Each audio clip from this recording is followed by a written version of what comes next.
Le 14 juillet est passé, ça y est, on a eu un feu d'artifice. Le 14 juillet est passé, et donc j'ai fait mes photos de feu d'artifice ce jour-là, et j'ai réussi à obtenir des bons clichés à mon goût, en tout cas meilleurs que les années précédentes, donc chaque année c'est cool de voir qu'on s'améliore. Je vous ai normalement publié les photos sur la page Facebook, et donc je vais vous expliquer comment j'ai fait pour en arriver à ce résultat-là.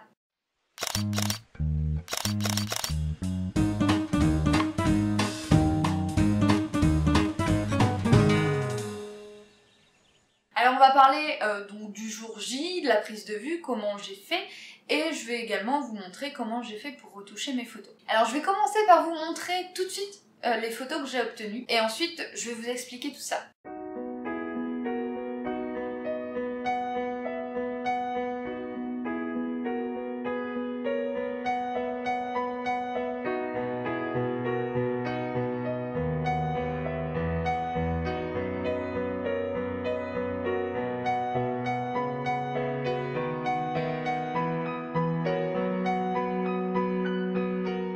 Alors l'endroit où nous étions situés se situe à peu près à 3 km en fait à vol d'oiseau de l'endroit où était tiré le feu d'artifice. Donc c'est vrai qu'on n'était pas très près, mais en tout cas le point de vue était sympa. J'avais choisi le point de vue, j'avais essayé de regarder un petit peu sur Google Maps d'où est-ce que j'avais un point de vue où je pouvais avoir des reflets sur le lac en fait. Donc on est allé à un lac et je voulais vraiment avoir des reflets et j'étais obligée de m'éloigner pour ça. Donc l'avantage c'est aussi qu'on était un petit peu tranquille. Au départ on était rien qu'à deux et puis en fait après il y a un groupe d'amis en fait qui est arrivé et puis on les connaissait pas, ils nous ont invités à boire un verre, enfin c'était super sympa quoi et on a passé un bon moment. Ils se sont même un peu intéressés à la technique photo donc je leur ai un peu expliqué. Et du coup voilà, j'ai quand même obtenu des photos sympas et du coup j'en suis contente. Je suis contente de mes compositions en tout cas parce que par rapport aux années précédentes ça a vraiment rien à voir, j'ai vraiment soigné ma compo, donc je suis contente, il y a eu de l'amélioration. Donc je voulais avoir ce fameux point de vue avec un petit peu de paysage, les arbres en silhouette, le lac avec les reflets et les belles couleurs et tout ça. Mais c'est vrai qu'on était un petit peu loin quand même. En fait, les explosions étaient pas très grandes par rapport à l'endroit où on était. Alors il y en a eu quelques-unes qui étaient assez grandes, donc, mais c'était quand même sympa. Avant que le feu d'artifice ne démarre, j'ai programmé mes réglages, j'ai mis en place mon trépied, j'ai fait ça bien une demi-heure avant, facile, pour être sûr, au cas où ça commencerait à l'avance. Donc j'ai programmé mes réglages, tout ça, et puis après j'ai éteint mon appareil photo, et environ un quart d'heure avant que ça commence, je l'ai rallumé, j'ai essayé de voir si tout allait bien, j'ai fait quelques tests. Avant le feu d'artifice, on a eu un coucher de soleil qui était magnifique. Du coup j'ai pris une photo. Enfin en fait, pour être honnête, j'en ai pris plusieurs des photos quand même. Mais il y a celle-là que j'ai retenue, et en fait pour les exifs, j'étais à f8, j'ai eu un temps d'exposition de 18 secondes, et j'étais à ISO 100. J'ai voulu vraiment limiter le bruit, donc j'étais à ISO 100 et l'avantage c'est que je pouvais avoir une pause longue comme je le souhaitais, donc c'était moi qui variais le temps de pause. Je suis très contente de mon coucher de soleil, j'en fais pas souvent en fait. Et faire un coucher de soleil en pause longue comme ça, c'est vraiment sympa, donc je vous conseille de le faire aussi au passage. Donc j'ai installé mon appareil photo sur trépied, je me suis positionnée, j'ai composé mon cadrage sans savoir à la base d'où ça allait être tiré exactement. Le groupe de personnes qui est arrivé par la suite nous a informé que ça se situait un petit peu plus à gauche que le cadrage que j'avais à la base. Donc finalement, j'ai cadré un petit peu plus à gauche, je leur ai fait confiance et j'ai bien fait parce qu'en effet, c'était quand même bien plus à gauche. Il me semble d'ailleurs qu'au début du spectacle, j'ai dû recadrer vraiment et tourner mon appareil photo vers la gauche. Donc j'étais en mode bulb, donc à la base j'étais à f8 et il me semble qu'entre temps je suis passée à f16 et j'avais donc ma vitesse qui variait vraiment là tout le temps. Donc pareil, ça je vous l'indiquerai à chaque fois avec les photos qui défileront. De toute façon vous verrez les photos même brutes que j'ai prises, enfin en tout cas que j'ai gardées, hein, les photos ratées je les ai pas gardées, j'en ai eu plein des photos ratées, ça c'est forcément inévitable. Même dans les photos gardées il y en a des pas terribles, mais comme ça je vais vous montrer vraiment toutes les photos que j'ai gardées et donc le panel de couleurs qu'il y avait à disposition.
On se retrouve sur le PC pour la retouche. J'ai sélectionné 3 photos que j'ai travaillées, que j'ai déjà retouchées. On va voir ensemble comment j'ai fait pas à pas. Par contre, cette photo-ci, malheureusement, j'ai pas l'historique parce que je pense que j'ai dû passer sur GIMP à un moment donné. Et dans ces moments-là, pour éviter de devoir sauvegarder 50 fichiers de retouche, je me sauvegarde le fichier TIFF final. Mais ce que je peux essayer de faire, donc là, j'ai mes fichiers bruts. Donc les 3 que j'ai sélectionnés, vous voyez, ils sont pas encore recadrés. J'en ai également sélectionné un dernier parce que je me dis on va peut-être essayer de faire un truc là-dessus. C'est une photo qui me plaisait bien aussi et que j'ai pas encore travaillé. Donc je vais vous faire celle-là en live. Et du coup on va voir un petit peu comment je procède, la manière dont je réfléchis pour ce genre de photo. Et cette photo-ci, je vais essayer éventuellement de refaire un peu ce que j'avais fait. Après ça va être compliqué de refaire la retouche exactement précisément parce que je sais plus les réglages exacts que j'avais, donc je fais un petit peu au feeling ma retouche, donc c'est compliqué de reproduire exactement la même chose. Alors on va commencer avec celle-là. Alors la température des couleurs, j'ai diminué à 2785, on va dire que c'est à peu près ça. Là ça m'a permis en fait de retrouver un petit peu le bleu du ciel parce que il est complètement perdu là avec l'ambiance jaunâtre qu'on a comme le soleil venait juste de se coucher. Alors l'exposition, j'ai dû vraiment la rehausser un tout petit peu et ensuite j'ai augmenté mes contrastes. Ensuite je me suis occupée de la clarté, donc à 22. Hop. Et puis la vibrance, c'est ce qui va souvent jouer dans les photos de feux d'artifice. Enfin personnellement en tout cas, j'augmente très souvent la vibrance parce que ça va bien faire ressortir les couleurs et l'ambiance. Donc j'avoue que il m'arrive de bien booster la vibrance, mais bien sûr après je vais rattraper tout ce qui est dans les nuages et tout ça, c'est des choses que je vais rattraper. Ma saturation, j'y ai pas touché. Après on peut, ça donne plus de peps aux couleurs. Moi personnellement avec la vibrance là déjà que j'ai bien boosté, c'est largement suffisant. Ça va rehausser certaines couleurs et pas toutes les couleurs, donc voilà, c'est un petit peu plus précis pour moi. Ensuite j'ai rajouté un tout petit peu d'éclat pour dire de déboucher un petit peu les choses qui étaient sombres et du coup rééquilibrer un petit peu la luminosité. Ensuite, et c'est là je pense que tout se joue, ça va être dans nos couleurs. Donc dans les nuances et la luminosité en général, ça va vraiment apporter quelque chose de différent. Donc là ce que j'ai fait, c'est que la luminosité de la couleur rouge, comme on a quand même du rouge dans cette photo, je l'ai diminuée. Alors pas autant je crois. Alors vous voyez, c'est la lumière, la couleur rouge pardon qui est ici, qui diminue un peu. Et ensuite ça va être le magenta parce qu'on voit qu'on a quand même une grosse dominante de magenta ici. Donc que j'ai également diminué de 14% parce que là on voit que ça commence à faire beaucoup. Donc là déjà quand on regarde la différence avant-après, on voit que nos couleurs ressortent beaucoup plus. C'est beaucoup plus pétant en fait et on est aussi dans des tons un petit peu plus bleutés. On va s'occuper des nuances aussi. J'aime bien ajuster un peu les couleurs comme je le souhaite, alors sans non plus trop les modifier. Mais là en fait le pourpre, je l'ai complètement viré au fuchsia. Parce que je voudrais apporter une espèce d'homogénéité dans l'ambiance de la photo. Et le magenta, je l'ai viré un peu plus au rouge, de manière à ce que la couleur ressorte un petit peu plus. Je voulais que ça soit un petit peu plus... Enfin, que ça ait un peu plus de caractère. Je voulais que les couleurs soient un petit peu plus vives. Avant, on avait des couleurs qui restaient assez douces, et mon but était vraiment de les faire ressortir pour avoir une ambiance un peu plus dynamique. Donc ensuite je m'occupe de la netteté. Alors là je l'augmente un petit peu, pas énormément, mais comme en plus j'avais une mise au point qui était un tout petit peu avant les explosions, pardon. Et ensuite j'ai rajouté du vignettage à 55%. Et ce que j'ai fait, c'est que j'ai baissé l'exposition cette fois partiellement pour récupérer, en fait j'ai voulu récupérer les nuages là qu'on voyait. J'ai diminué l'exposition, pas de beaucoup, mais juste assez pour faire ressortir un peu plus les nuages. Et après il suffit, en fait c'est un peu comme de la peinture, comme du dessin. Il faut aussi faire en fonction de ce que vous vous ressentez, ce que vous en pensez. Je passe un petit peu dans les rosaces parce que ça me permet de faire ressortir aussi beaucoup les couleurs. Alors j'ai également, comme vous le voyez, j'ai diminué un petit peu la luminosité de la fumée ici pour pas qu'il y en ait trop et que la fumée ici reste bien éclairée, mais vous voyez que là elle est colorée donc ça me dérange pas. Là un peu plus loin ça commence à faire bizarre, donc je diminue l'exposition partiellement, mais tout en faisant en sorte que ici le paysage ressorte quand même bien. Donc là on a beaucoup plus une impression d'une fumée ici qui est un peu oppressante, qui reste dans l'ambiance du feu d'artifice. Ici c'est pareil, hein, on peut aussi diminuer l'exposition, on peut aussi le faire ici partiellement, juste sur les petites rosaces ici de manière à les mettre en valeur. On peut venir ici diminuer l'expo, voilà ce que ça donne. Alors il me semble que ce que j'avais fait aussi, c'est que j'avais diminué un peu l'expo sur les bords du lac. Ou sinon au lieu de faire ça, on peut aussi prendre un masque dégradé, venir le mettre ici. On peut venir diminuer l'exposition comme ça.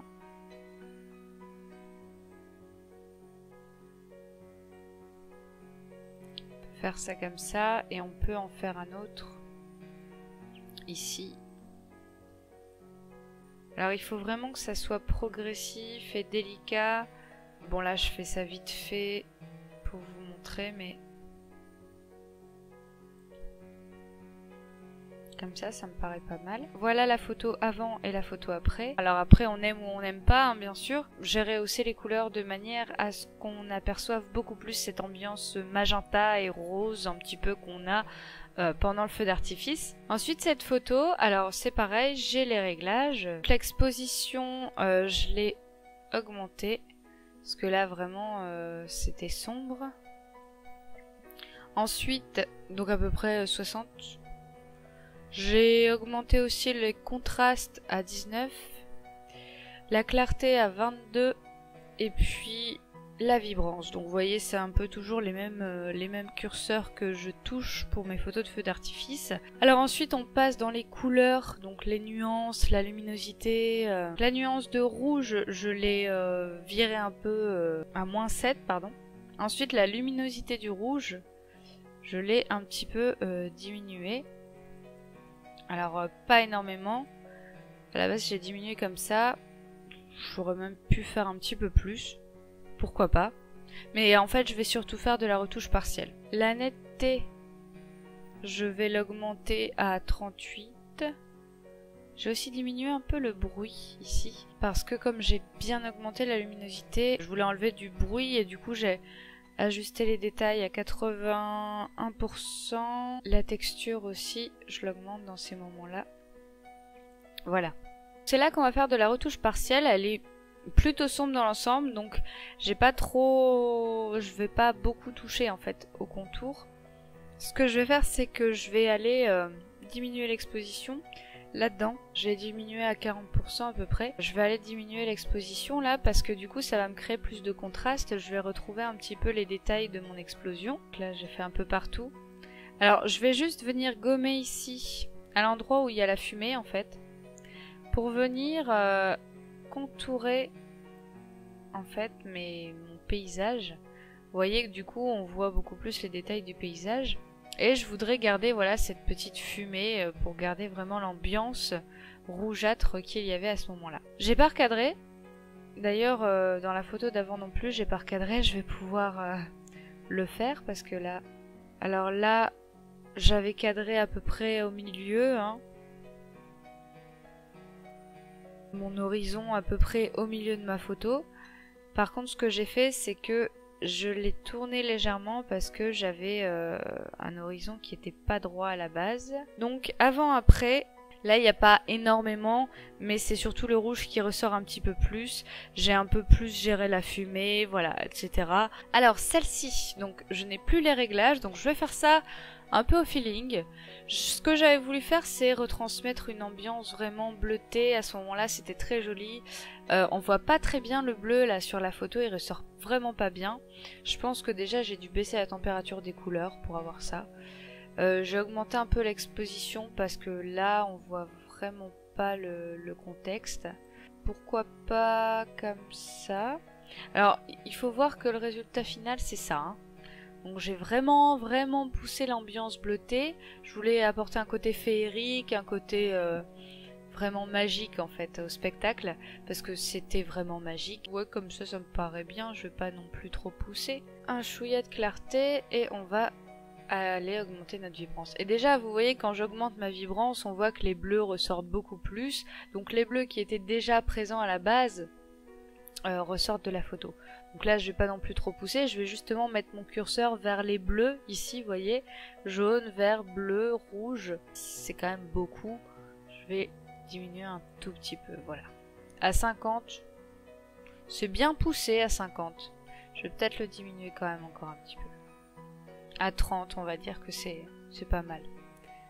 La saturation, c'est pareil, je peux éventuellement l'augmenter un petit peu. J'aime bien voir des avant-après assez régulièrement, je vois qu'il y a déjà une sacrée évolution, ça me permet de pas trop pousser. Donc là on a nos couleurs, alors on peut jouer avec les couleurs.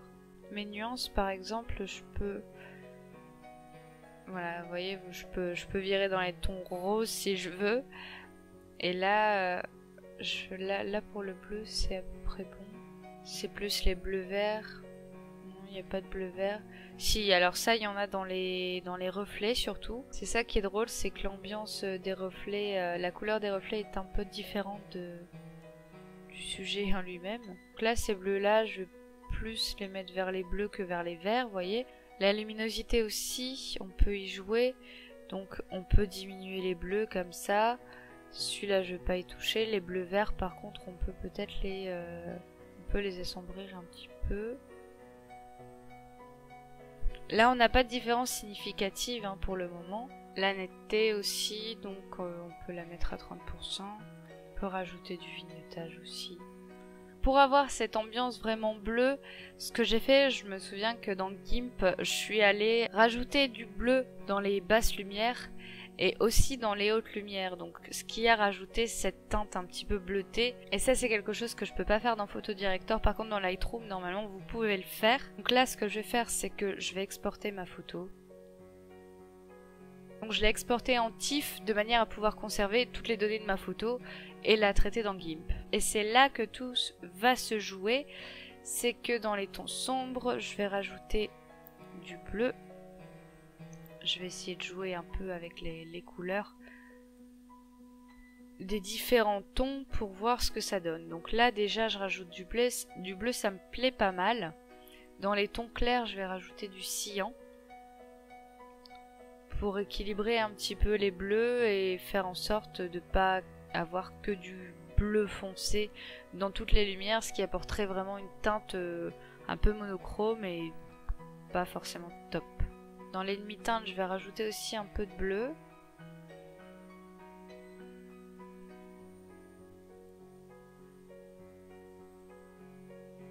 Je vais aussi rajouter du cyan dans les demi-teintes. Donc là, ce que j'ai fait, c'est que je suis allée dans couleurs. J'ai été dans les teintes. Et là, magenta, je l'ai pris parce qu'en fait, il y en a un petit peu, là, si vous voyez bien dans les centres. Ça, j'ai viré la teinte.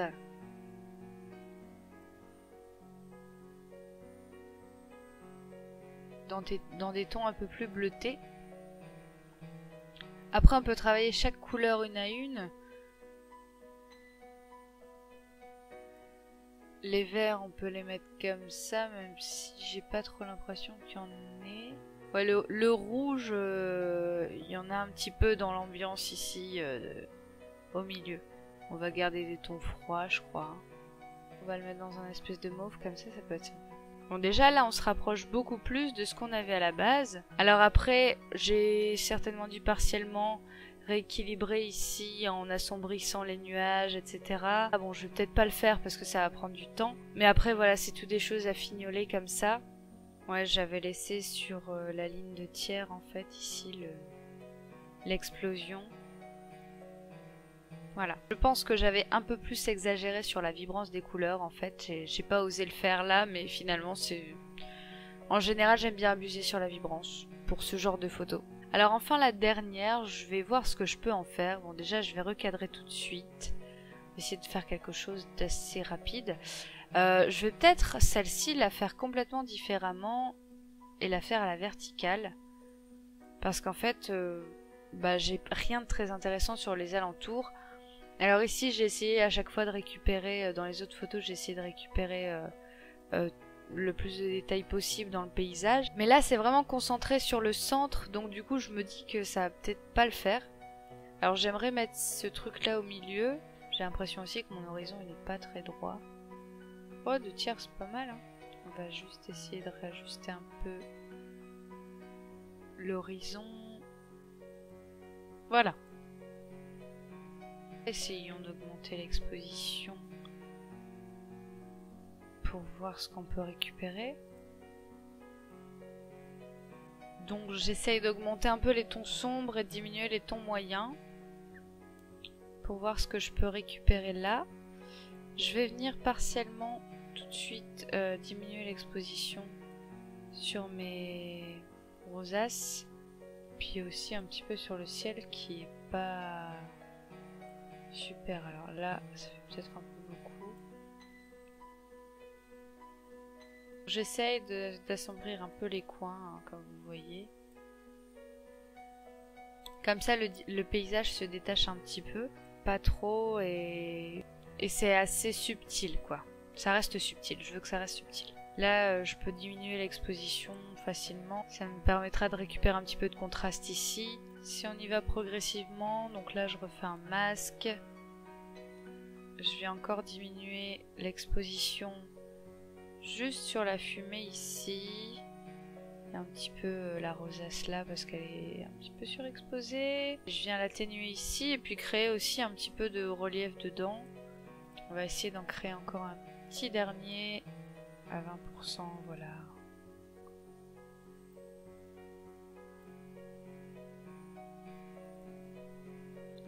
On peut aussi augmenter un peu les contrastes pour accentuer ça. Je vais le faire sur plusieurs masques. Donc déjà avant après on a essayé de diminuer cette luminosité un petit peu trop forte à mon goût. Je vais faire un masque de dégradé cette fois pour les côtés de l'eau. Ok, l'autre côté.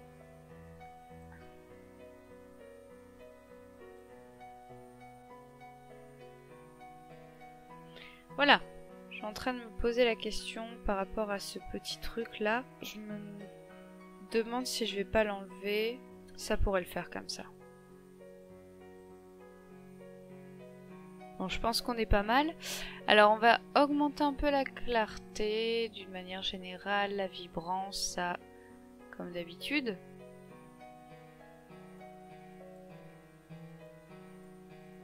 Alors on va essayer de pas trop abuser quand même. 20% à peu près, 25 c'est bien. Peut-être la saturation générale. D'ailleurs ma température des couleurs j'y ai pas touché. Je voudrais la diminuer un peu parce que là j'aime pas trop les couleurs qu'il y a dans le ciel. Pourquoi pas. Alors la luminosité, là on a beaucoup de couleurs donc on va pouvoir en effet jouer avec ça. Alors le magenta est plutôt dans le reflet, d'accord. Mon appareil photo n'a plus de batterie, je suis désolée. Bon, l'important c'est ce qui se passe à l'écran. Donc bleu, on va aussi diminuer un petit peu la luminosité. Le rouge aussi. Alors excusez-moi, des fois je vais dans les extrêmes, c'est juste pour voir ce que ça change exactement. Comme ça je vois vraiment ce que je fais. Le bleu vert aussi, on en a un. Ouais, sur les côtés c'est du bleu vert. Alors c'est surtout dans les reflets qu'on voit bien les couleurs. Et le dégradé de couleurs ici est très sympa. Ouais. Après il y a le jaune aussi qui est très présent.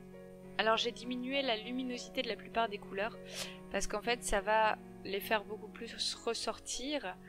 C'est plus subtil que la saturation. Si je booste ma saturation, vous voyez, en effet c'est plus pétant, mais ça devient un petit peu trop. Et les nuances, bah écoutez, on va laisser comme c'est, hein. Ça contraste bien avec le vert. Peut-être que le vert, je vais... Peut-être que c'est le vert bleu que je vais juste pousser un peu plus vers les bleus. On peut augmenter la luminosité du bleu-vert, je pense. Ça fera pas de mal. Si on se fait un petit check avant-après déjà. Alors, on a des couleurs qui ressortent plus et on a quand même la fumée qui a bien diminué à ce niveau-là. Et on a aussi un petit peu plus souligné le paysage ici. Même si c'est pas évident. D'ailleurs, je peux toujours essayer de venir prendre un nouveau masque et augmenter vraiment un chouïa l'exposition. Voilà pour ça. Je vais booster un petit peu la netteté aussi. Et bon, ça me paraît pas trop mal comme ça. On n'a rien fait de bien exceptionnel, mais on a mis un peu plus en valeur les couleurs. On a ajusté de manière à ce qui me plaisait en tout cas. Et voilà. Voilà pour la retouche de feu d'artifice. J'espère que cette vidéo vous a plu. Bien entendu, comme vous l'avez vu, il y a des tas de façons de retoucher ces photos de feu d'artifice. On peut très bien jouer avec ces couleurs aussi. Enfin, c'est vraiment un amusement. Enfin, moi j'aime bien traiter ce genre de photos parce que vraiment ça laisse place à la créativité. On entre un petit peu dans le domaine de l'abstrait et on peut facilement faire ce qu'on veut et se lâcher un petit peu. Donc je trouve ça vraiment cool. J'espère que si vous aviez besoin de conseils pour la retouche de vos photos de feux d'artifice, ça vous a au moins un peu aiguillé. Comme vous le voyez, moi souvent je booste la vibrance pour vraiment faire ressortir les couleurs des explosions. Parce que comme c'est très lumineux, au moment de la prise de vue on perd beaucoup les couleurs des rosaces. Et donc je trouve ça dommage. Et moi j'ai envie à chaque fois de récupérer la couleur. C'est mon but à chaque fois, récupérer la couleur. Et vraiment répartir la luminosité de manière à ce que on mette bien en valeur les explosions et là du coup aussi le reflet qui allait avec. J'espère que cette vidéo vous a plu et je vous invite à me laisser un commentaire, à me donner votre avis et vos astuces pour retoucher vos photos de feux d'artifice. N'hésitez pas aussi à mettre un petit pouce en l'air si vous avez aimé la vidéo, à la partager également. N'hésitez pas à vous abonner également pour suivre toutes mes prochaines vidéos. Et personnellement, je vous dis à mercredi prochain pour une courte vidéo.